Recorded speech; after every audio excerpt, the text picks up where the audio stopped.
যতদূর দুচোখ যায় সবুজে ঘেরা, চারদিকে সারি সারি পেয়ারা বাগান, একদিকে পিরোজপুর ঝালকাঠি, অপরদিকে বরিশাল। এই তিন জেলার সীমান্তবর্তী প্রায় ৩১ একর জমিতে গড়ে উঠেছে বাগানটি, যা আটঘর কুরিয়ানা এলাকা নামেই পরিচিত।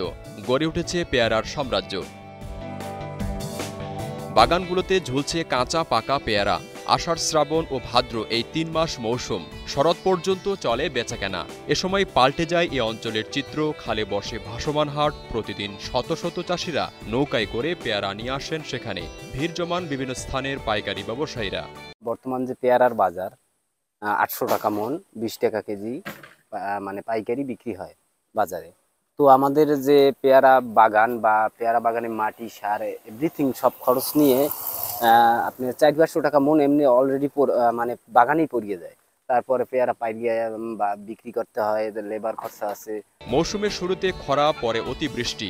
এবছর ফলন কিছুটা কম, তার প্রভাব পড়েছে বাজারে। প্রতি মন বিক্রি হচ্ছে ৮০০ থেকে ১০০০ টাকায়। যে কোনো কারণবশত আমাদের এবার ফলনটা একটু খারাপ হয়েছে। অবশ্যই উচিত কৃষি বিভাগের, কৃষি অধিদপ্তরের এটা মনিটরিং করিয়া কিভাবে যাতে ফলন ভালো হয়, উন্নত হয়, এলাকায় প্রশিক্ষণ দেওয়া উচিত। দেশির পাশাপাশি অন্যান্য জাতের পেয়ারা আবাদে চাষিদের উদ্বুদ্ধ করছে কৃষি বিভাগ। চেষ্টা চলছে জ্যাম জেলির উদ্যোক্তা তৈরির।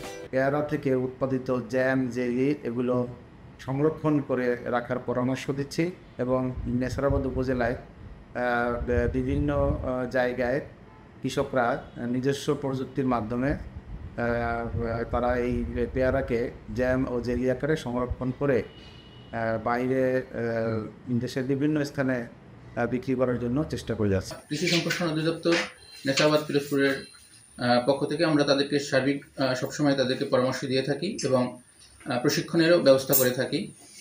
তো আমাদের এবছরের উৎপাদন বেশ ভালো হয়েছে এবং চাষিরা বেশ খুশি। ভাসমান এই হাট ঘিরে গড়ে উঠেছে পর্যটনও। প্রতিদিনই ভিড় জমাচ্ছেন দর্শনার্থীরা। Desk report, star news.